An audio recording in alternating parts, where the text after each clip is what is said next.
Shalom, welcome to Up Close and Personal Podcast with me Rebecca Masih and my co-host Ibu Elke Wijanarko. Shalom Beka, Shalom. From Menara Doa, Jakarta.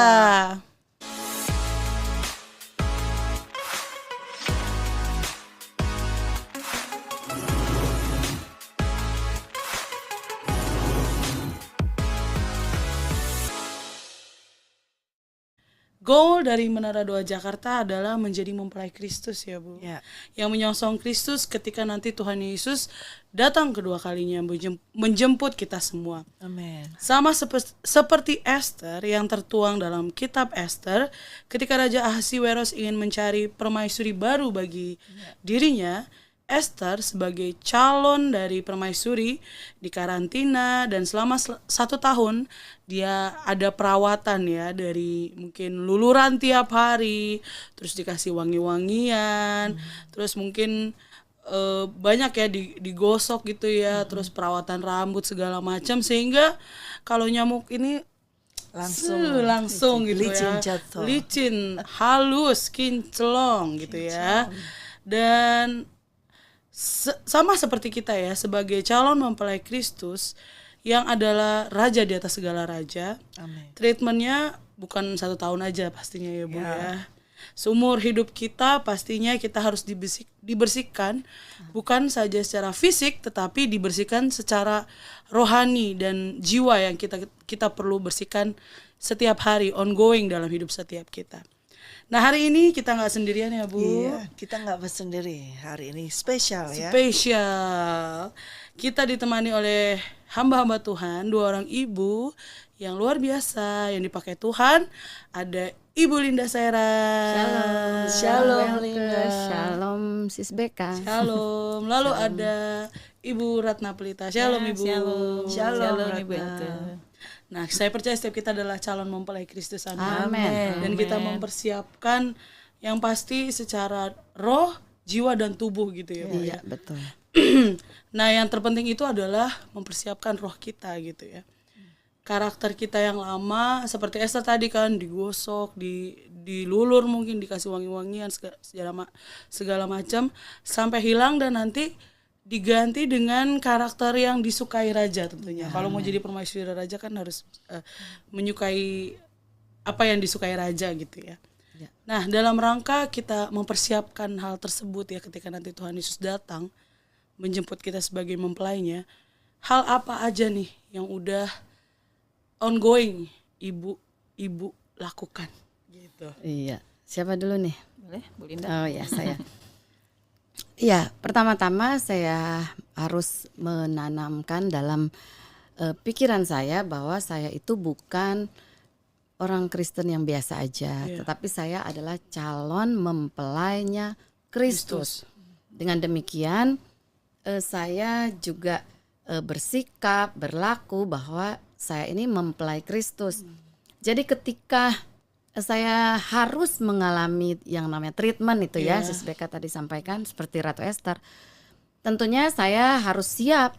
Karena ketika saya berkata saya mempelai Kristus, otomatis semua konsekuensi sebagai seorang mempelai harus saya terima gitu. Saya teringat dulu waktu mau menjadi calon mempelai ya. Kan itu ada banyak tuh ya penawaran apa namanya paket Ya. untuk menjadi mempelai, menjadi mempelai pengantin. Sayangnya saya nggak bisa ambil waktu itu Sis Beka dan Ibu karena budget kurang gitu kan. Tetapi ada itu kan bahkan sekarang lebih wah lagi gitu. Nah, yang dunia aja tahu bahwa itu harus di-prepare. Apalagi kita yang manusia roh, kita nggak sembarang untuk bertemu dengan mempelai Kristus. Itu jadi pertama yang saya dapat bahwa saya harus taruh di pikiran saya bahwa saya itu mempelai Kristus, bukan sembarangan. Itu. Bukan ece-ece ya. Iya, betul. Bukan siap atau nobody gitu Ya. ya. Kita adalah mempelai Kristus. Kalau Ibu Ratna bagaimana persiapannya Bu? Saya setuju juga sama apa yang dikatakan Ibu Linda tadi. Kita harus menaruh di dalam pikiran kita bahwa kita ini benar-benar mempelai, calon mempelainya. Jadi udah benar-benar miliknya ini mempelai. Jadi pada saat kita menyadari kalau kita ini miliknya, maka ya kita nggak akan hidup sembarangan pastinya. Dan otomatis seluruh kehidupan kita, tindak tanduk kita pun pasti raja itu melihat kan, wah ini calon saya ini seperti ini ternyata tindak tanduknya. Semakin hari semakin oke, semakin hari semakin diperbaharui. Dan setelah kita mengerti apa yang menjadi kesukaan calon mempelai kita yaitu raja, kita mulai mempersiapkan diri untuk apa yang disukai raja itu apa. Misalnya raja tuh nggak suka kita ngomong teriak-teriak, kita akan kurangi ngomong teriak-teriak. Ini yang hari-harinya gitu ya. Kalau raja tuh lebih suka kalau kita cara duduknya manis, sopan. Nah kita harus melakukan hal itu. Pokoknya apa yang disukai raja kita harus sukai. Sekalipun kita mungkin nggak bisa, nggak biasa dan nggak terbiasa, tapi kita belajar. Kita belajar terus berusaha untuk menjadi apa yang raja suka. Itu. Berarti dan kita berusahanya juga dikasih taunya sama Roh Kudus gitu ya. Pastinya. Dibimbing oleh Roh Kudus gitu, apa yang harus kita lakuin, apa yang Raja Tuhan Yesus suka, apa yang dibenci dia, kita juga harus kita benci gitu ya, Bu. Nah, salah satu mempersiapkan diri menjadi mempelai Kristus adalah dengan perubahan pola pikir. Pola pikir yang udah terbentuk ya kita dari bayi, dari cara asuh orang tua mungkin ya, dari lalu pertemanan segala macam, dan itu kan banyak gitu ya pikiran-pikiran yang terbentuk itu gitu yang harus dirubah sesuai dengan pola pikir raja, pola pikir Kristus. Nah, menurut ibu ini ya, ibu-ibu berdua, apa sih langkah yang harus kita lakuin supaya pola pikir kita, pola istilahnya gini kan, itu kan udah lama banget ya itu ada di otak kita. Mendarah daging. Mendarah daging. Iya. Sudah terpatri lama sekali. Iya, gitu. Itu gimana ya supaya bisa berubah gitu. Ya mungkin yang bisa saya sampaikan adalah miliki kerendahan hati. Itu mungkin modal yang paling utama ya. Ketika kita punya kerendahan hati, kita tuh mau ditegur sama Roh Kudus. Kita mau ditegur mungkin sama pemimpin kita, sama mentor. Kalau kita nggak punya kerendahan hati, pola pikir yang salah yang sudah nempel gitu, mau dikasih tahu juga kita enggak. Ini emang udah lama begini, udah nggak bisa diatur lagi, nggak bisa diubah gitu. Ketika kita punya kerendahan hati, kita bisa bilang, oh ya terima kasih ya sudah menegur, terima kasih sudah ini. Ya itu salah ya, kita akan berusaha memperbaiki. Apalagi kalau ditegur Roh Kudus kan. Iya. Kalau nggak mau dengar juga, ya Roh Kudus juga akan ya sudah diam. Mungkin sudah berkali-kali ditegur ya Roh Kudus akan diam, nggak akan tegur lagi. Nah itu kan rugi banget buat kita gitu. Ya itu. Berarti dan kita berusahanya juga dikasih taunya sama Roh Kudus gitu ya. Pastinya. Dibimbing oleh Roh Kudus gitu, apa yang harus kita lakuin, apa yang Raja Tuhan Yesus suka, apa yang dibenci dia, kita juga harus kita benci gitu ya, Bu. Nah, salah satu mempersiapkan diri menjadi mempelai Kristus adalah dengan perubahan pola pikir. Pola pikir yang udah terbentuk ya kita dari bayi, dari cara asuh orang tua mungkin ya, dari lalu pertemanan segala macam, dan itu kan banyak gitu ya pikiran-pikiran yang terbentuk itu gitu yang harus dirubah sesuai dengan pola pikir raja, pola pikir Kristus. Nah, menurut ibu ini ya, ibu-ibu berdua, apa sih langkah yang harus kita lakuin supaya pola pikir kita, pola istilahnya gini kan, itu kan udah lama banget ya itu ada di otak kita. Mendarah daging. Mendarah daging. Sudah terpatri lama sekali. Iya, gitu. Itu gimana ya supaya bisa berubah gitu. Ya mungkin yang bisa saya sampaikan adalah miliki kerendahan hati. Itu mungkin modal yang paling utama ya. Ketika kita punya kerendahan hati, kita tuh mau ditegur sama Roh Kudus. Kita mau ditegur mungkin sama pemimpin kita, sama mentor. Kalau kita nggak punya kerendahan hati, pola pikir yang salah yang sudah nempel gitu, mau dikasih tahu juga kita enggak. Ini emang udah lama begini, udah nggak bisa diatur lagi, nggak bisa diubah gitu. Ketika kita punya kerendahan hati, kita bisa bilang, oh ya terima kasih ya sudah menegur, terima kasih sudah ini. Ya itu salah ya, kita akan berusaha memperbaiki. Apalagi kalau ditegur Roh Kudus kan. Iya. Kalau nggak mau dengar juga, ya Roh Kudus juga akan ya sudah diam. Mungkin sudah berkali-kali ditegur, ya Roh Kudus akan diam, nggak akan tegur lagi. Nah itu kan rugi banget buat kita gitu. Ya itu. Kalau menurut Ratna itu karena apa ya? Karena kan semuanya itu udah mendarah daging tuh, nggak bisa berubah. Sepertinya tidak bisa berubah. Tapi karena kita ini calon mempelainya, kita itu modal utamanya tuh mencintai raja itu. Kalau kita mencintai dia, pasti apa yang dia mau kita pasti lakukan. Itu kalau tadi Bu Linda bilang modal utamanya rendah hati, ya kalau saya bilang mungkin cinta karena saya cinta sekali dengan itu calon mempelai saya. Iya. Jadi dia nyuruh apa aja saya nurut. Jangankan dulu deh, kalau kita waktu lagi awal-awalnya pacaran, orang tua aja udah marah-marah kan. Kamu sama orang tua nggak nurut, tapi sama orang laki yang baru kenal sebulan aja kamu nurut gitu kan. Ya, itu betul. karena cinta kita kan, Iya. sama ini mempelai calon kita. Nah itu kalau menurut saya karena cinta. Karena saya mencintai calon mempelai saya, jadi saya pasti mau berubah dan mau diubahkan untuk menyukakan calon saya itu. Setuju Bu. Kalau aku nanya ke Ibu nih Ya. dari sekian, aku mau nanya nih, apakah dari sekian banyak kita manusia di dunia, kita misalnya kita sudah mempersiapkan ya, apakah Tuhan milih semuanya atau ini doang gitu, gimana tuh? Pasti dipilih dong. Itu pasti. Semua persiapan itu kalau kita coba berdasarkan dengan tadi narasi yang dari BK yaitu tentang Esther ya. Dari kehidupan Esther aja itu kan banyak tuh gadis-gadis, mungkin ratusan, ribuan yang dibuka, dan mereka banyak yang masuk mendaftar dan masuk mengikuti treatment segala sesuatu semuanya. Tapi tetap ada satu, hanya satu permaisuri, hanya satu mempelai. Oleh karena itu dicarilah semua itu yang paling tercantik, terbaik ya.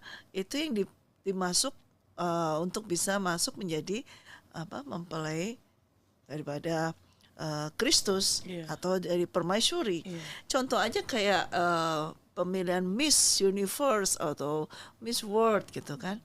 Masa Miss World-nya ada semua yang masuk, udah mereka juga well prepare, mereka juga siap semuanya, tapi kan tetap pilih satu. Ya, tetap dipilih satu. Dari semua orang yang sudah siap untuk menjadi mempelai Kristus, tetap akan dipilih satu. Yang jadi dengan satu ini adalah suatu kesatuan daripada tubuh Kristus.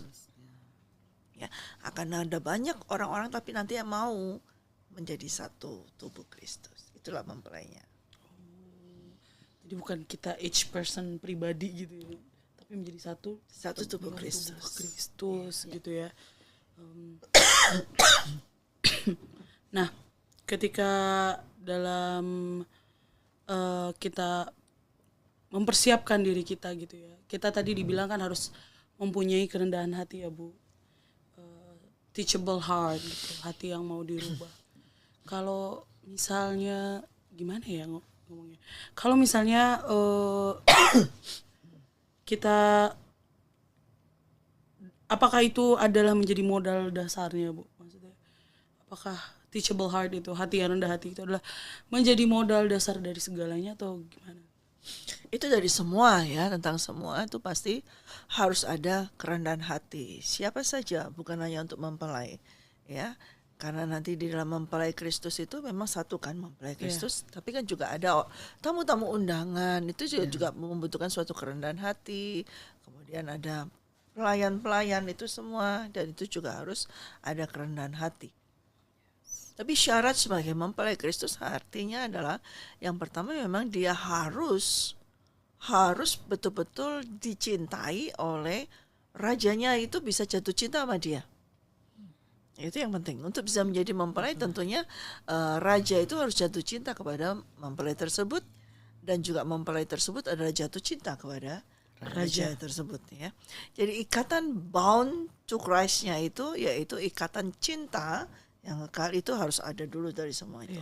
Dengan ikatan cinta dengan cinta yang saling mencintai itu, otomatis mereka berdua menjadi satu. Yang nantinya mempelai ini jadi yaitu sama seperti daripada Kristus itu sendiri. Nah, untuk bisa mau menjadi mempelai, untuk menjadi sama seperti tadi dikatakan kan ada preparationnya, persiapannya. Yang mana kita ya terbentuk dari manusia yang sudah penuh dengan dosa. Otomatis kita untuk bisa menjadi mempelai Kristus yang Kristusnya adalah yang kudus, yang tak bercacat dan bercela, dan kita pun juga harus menjadi yang kudus, tak bercacat dan tak bercela. Nah, bagaimanakah kita bisa sedangkan kita masih manusia secara daging, secara jasmani? Nah, disinilah perlunya yaitu daripada Roh Kudus itulah yang akan mengajarkan kita, dan manusia roh kita itulah yang harus mau memiliki yaitu yang mau dibentuk, yang mau diubahkan ya. Jadi artinya ketika mau dibentuk diubahkan, nah itu akan dibentuk sesuai dengan kehendak dan mirip bukan hanya mirip tapi sama persis dengan mempelai Kristus, mempelai pria tersebut seperti itu. Menjadi pujaannya, menjadi cintaannya seperti itu. Jadi diubah menjadi sesuai dengan keinginannya. Ya, tentunya tadi sudah disampaikan oleh Linda dengan hati yang mau diajar, rendah hati, dan juga kasih tadi ya, cinta itu penting. Kalau enggak juga enggak bisa ya. Nah itu, dan juga pilihan. Biar bagaimanapun tetap pilihan daripada raja tersebut. Dia tetap punya hak prerogatif. Oke, semua sudah berubah, semua sudah sudah cantik semua. Tapi cintanya raja, jatuh cintanya kemana? Nah itu pilihan lagi. Favor bukan ya. Nah, more than that ya, lebih dari itu memang jadi cinta. Nah, sekarang bagaimana setiap dari pemilihan itu, semua gadis-gadis itu, semua itu bisa membuat raja ini jatuh cinta. Gitu. Jadi itu aja. Iya, berarti bagaimana kita bisa membuat raja jatuh cinta sama. Kalau Tuhan mengasihi kita, sudah. Amin. Semua pasti. Bahkan Tuhan berkata, karena begitu besar kasih Allah Bapa kepada seluruh dunia, mengasihi semua orang. Tapi untuk jadi mempelai kan harus jatuh cinta, harus punya cinta yang spesial, cinta yang khusus, bukan hanya sekedar I love you, I love you, I love you gitu aja. Tetapi kan banyak orang berkata I love you, tapi nggak sungguh-sungguh cintanya kan itu. Jadi harus betul-betul cinta yang sesungguhnya ya, the true love ya, yang kita pernah bahas ya, the true love ya, first love, the true love, and perfect love. Ya, gitu, Nah, buat dalam kehidupan kita sehari-hari ya, buat ibu-ibu ini ya, kan pasti juga kan ya ada lah, maksudnya kayak ya kita mempersiapkan, kita mau berubah gitu ya. Nah, bagaimana cara, ada banyak aspek hidup kita nih ya, kalau misalnya kita suka jatuh di, kalau aku gitu ya, misalnya aku suka ngomongin orang gitu. Nah, apakah hal-hal praktis gitu ya, atau hal-hal yang kita sudah lakukan supaya kita bisa berubah nih pola pikir kita, sikap kita, apapun itu ya, baik secara tubuh jasmani maupun secara rohani yang sudah ibu lakukan gitu selama kita menanti mempelai Kristus itu datang. Ada perubahan yang dulunya begini, kemudian sekarang sudah tidak gitu, maksudnya seperti itu. walk in habitual fellowship with the Holy Spirit itu yang menjadi modal utama ya.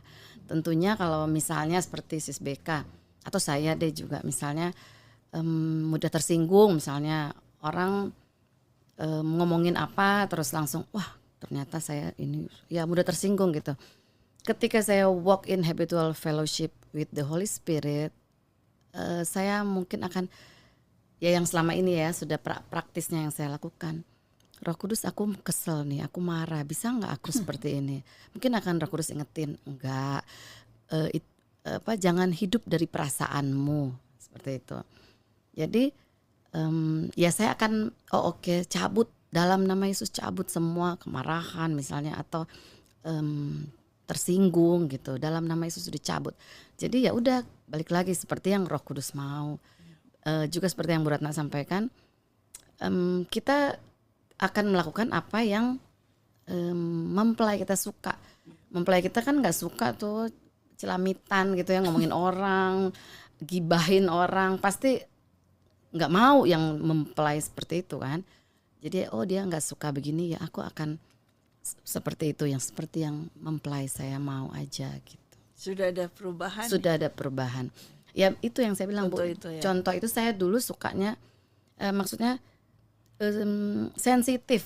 Ya, sensitif misalnya ini udah tersinggung, rendah diri gitu kan. Mereka seperti seolah-olah saya tidak diikutkan gitu. Maksudnya ya seperti itulah, mudah tersinggung. Tapi sekarang Roh Kudus menanamkan pola pikir yang baru, kamu itu berharga di mata Tuhan, Tuhan mengasihimu, kamu mempelai. Jadi ketika ada perasaan itu, Roh Kudus langsung ingetin, enggak begitu lagi, enggak. Jadi saya, puji Tuhan. Jadi itu pentingnya yang selama ini kita belajar terus ya, walk in habitual fellowship with the Holy Spirit, kayaknya itu never ending. Ya, Terus menerus. Ongoing, on process. Ya, sama ya. Ya. Proses itu kan. Jadi dari sehari ke sehari, karena kita melatih, kita latih terus. Roh kita latih terus untuk berhubungan dengan mempelai kita. Jadi pada saat kita udah mulai tersinggung kayak sakit hati kayak gitu, kita udah mulai mikir dari pola pikir kita itu udah mantep bahwa ini saya milik Kristus, saya ini mempelainya, calon mempelainya. Jadi udah nggak ada lagi istilah-istilah seperti itu kayak baperan gitu, udah tersinggung kan. Terus mungkin sombong, mungkin ada. Tapi kita dari hari ke sehari ongoing itu karena kita melatih hidup kita, melatih diri kita, dan kita terus digosok. Kan itu, latihan itu yang membuat kita jadi semakin dewasa, semakin mengerti lagi apa yang menjadi kemauan itu mempelai dalam diri kita. Yaitu berjalan terus bersama dengan Roh Kudus setiap hari. Kebiasaan kita itu, karena kita kebiasaannya seperti itu ya, terus bertanya dengan Roh Kudus. Terus kita terikat dengan Kristus dan kita hidup bersama dengan Dia.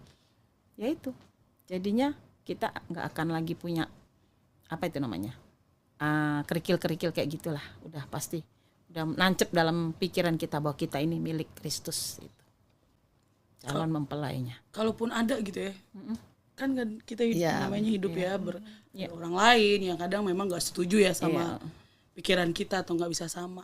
Nah kalau kita ada clash gitu ya sebagai dari sisi POV-nya mempelai gitu ya, point of view-nya mempelai, apakah yang harus kita lakukan gitu ya? Apa sih kalau aku kita tidak membenci orang tersebut, tapi cuman ya namanya orang ya, kadang kita salah lupa ternyata dia marah sama kita, kan kita nggak tahu ya, atau gimana. Nah lalu bagaimanakah caranya POV-nya dari mempelai Kristus kita solusinya gitu? Kita mesti ngerti ya ciri-ciri mempelai itu apa. Kan kita pakai lenan halus ya Bu ya, itu kekudusan. Jadi kita udah ngerti bahwa kita harus mengejar kekudusan, kita harus hidup dalam kekudusan. Jadi ya itu, yang kalau kayak gitu-gitu kita cara mengalihkannya ya dengan cara gimana ya? Mengampuni orang itu. Kalau clash sedikit dengan orang itu, kita mulai menerima orang itu apa adanya. Kita mulai bukan menghibur diri, sebenarnya bukan, tapi itu dengan hati yang tulus kita mengampunilah orang itu. Pastinya mungkin orang itu nggak akan nerima, pastinya dari pihak kita mungkin kita udah rela nih, udah mengampuni orang itu, tapi orang itu enggak, itu urusannya dia kan, sedangkan kita tetap menjaga hati kita untuk mempelai gitu. Iya, nyambung dari pernyataan Bu Ratna, saya setuju banget. Mengejar kekudusan. Nah, ada juga ayat di firman Tuhan, usahakanlah hidup damai dengan semua orang. Itu kan bagian dari kekudusan ya, bagian dari POV-nya mempelai. Kalau saya misalnya praktis aja yang saya alami, misalnya ada seperti itu, kelihatan banget misalnya orang itu sudah mulai bagaimana, saya akan minta tolong Roh Kudus tolongi saya supaya saya bisa berinteraksi dengan orang itu. Nah, saya akan kalau berusaha dengan kedagingan saya mungkin nggak sanggup juga ya, karena siapa juga dia gitu kan, mulai gitu kan. Ya udah saya diam aja. Tapi karena ada Roh Kudus di sini terus paksa saya, no, nggak bisa. Kamu harus usahakan hidup damai. Hidup damai itu kan bukan berarti saya diamin Bu Ratna bertahun-tahun gitu ya. Saya damai sih. Damai sih. Damai ya, tapi bukan itu mungkin yang Tuhan Roh Kudus mau ya.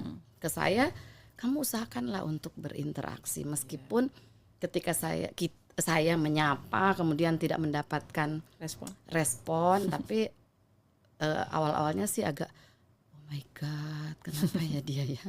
Tapi terus Roh Kudus bilang, ayo lakukan. Jadi ya jangan bosan, saya akan tetap menyapa, saya akan tetap berkomunikasi meskipun feedbacknya tidak baik kepada saya. Benar kata Bu Ratna, itu urusannya dengan Tuhan, saya mesti beres gitu. Ya seperti itu sih yang ya ongoing juga ya Sis Beka. Ya, kembali lagi kita ini harus tahu bahwa yang harus berubah itu kita. Iya. Ya, nomor satu, kita bukan minta Tuhan supaya mengubah orang lain siapapun itu, tapi nomor satu kita yang mau berubah. Kita berkata, Tuhan aku mau berubah, tolong aku Tuhan, tapi aku mau. Nah, ketika hal itu diperhadapkan kepada kita, lebih baik adalah kita melihatnya dari sudut pandang Tuhan kepada kita apa. Ya, kenapa peristiwa itu terjadi? Apa yang Tuhan mau tetap ajarkan kepadaku? Itu kita harus bertanya dulu. Kenapa harus ada orang yang clash dengan saya? Kenapa? Ini apa Tuhan?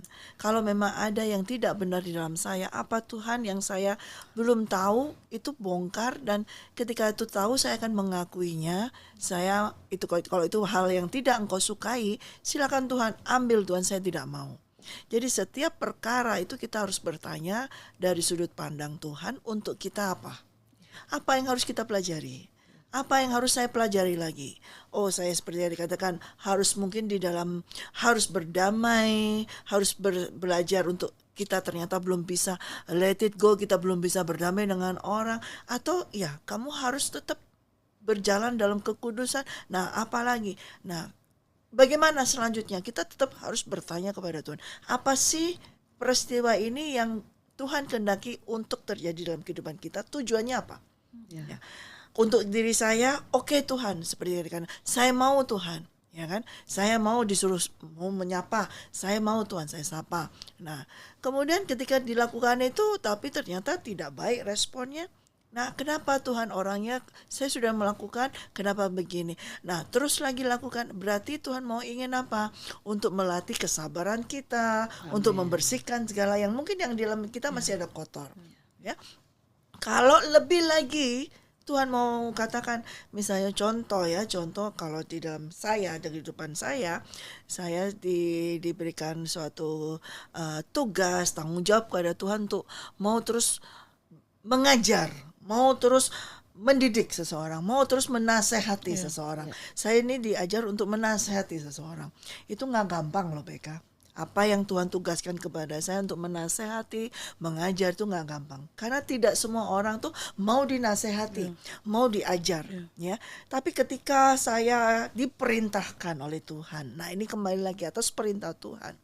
Nah, ketika saya diperintahkan untuk menegur seseorang, kalau itu perintah dari Tuhan, ya, pasti ada modal yang Tuhan berikan kepada saya, yaitu apa? Love, kasih.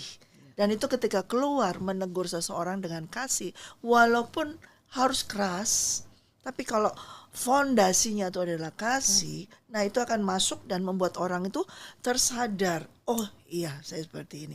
Nah misal seperti itu saya harus melakukan, di saya sudah clear tidak ada masalah, oh berarti orang ini yang harus dinasehati, orang ini yang harus diarahkan yang benar, harus dididik yang benar tentang firman Tuhan. Saya harus mau melakukan itu, walaupun pertama reaksi responnya nggak enak begitu, tapi ini suatu tanggung jawab dari Tuhan untuk saya. Nah itu kembali kepada apa perintah Tuhan kepada kita. Ya kalau yang saya alami, tidak semua orang mau ditegur, mau dinasehati, ya kan? Kalau orang yang sudah, oh ya saya gini terima kasih, loh itu berarti langsung terjadi perubahan cepat sekali. Berguna buat orang tersebut dan juga buat saya, berarti sudah selesai. Lalu apa? Tapi kalau enggak, itu saya juga enggak selesai, berarti saya sudah Tuhan ya, sudah ya, pokoknya saya sudah tegur ya, saya gini. Tapi kalau orang itu belum berubah, Tuhan bilang tidak, kamu harus lakukan.